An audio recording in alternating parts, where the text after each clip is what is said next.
ఎంతమంది వచ్చారు?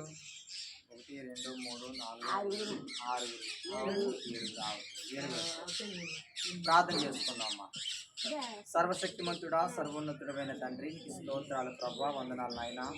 దేవా, ఇదిగో నాయన యొక్క ప్రాంతంలో ఈ బిడ్డలను ప్రేమించి మీరు ప్రతిరోజు ఆహారం సిద్ధపరుస్తూ ఉన్నారు. నీకు స్తోత్రాలు. ఇదిగో ప్రభు, వచ్చిన బిడ్డలందరూ మీరు జ్ఞాపకం చేసుకోండి అయ్యా. ఇదిగో ఈ యొక్క పరిచర్య పట్ల మీ చిత్తం ఏమై ఉన్నదో ప్రభా, ఇదిగో మీ చిత్తాన్ని మీరు జరిగించమని మేము ప్రార్థన చేస్తున్నాం. మీ చిత్తానికి మేము లోబడి ఉండేటట్లుగా నాయన మీరు తండ్రి కృప చూపించమని ప్రార్థన చేస్తున్నాం. ఇదిగో ఎంతో ప్రయాస నాయన తండ్రి, ఎంతో భారము తండ్రి.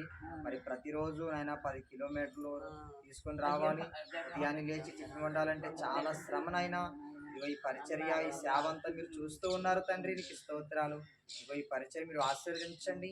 అనేక మంది తృప్తిగా తినడానికి మీరు సహాయం దయచేయమని, తింటున్న బిడ్డలకు మంచి ఆరోగ్యాలు దయచేయమని, నన్ను నా కుటుంబాన్ని మీ చేతులకు అప్పగించుకుంటూ మహిమ ఘనత ప్రభావం మీకే చెల్లిస్తూ నజరేయుడైన యేసుక్రీస్తు నామమున ఈ ప్రార్థన మనల్ని అడిగి వేడుకుంటున్నాను తండ్రి, ఆమేన్.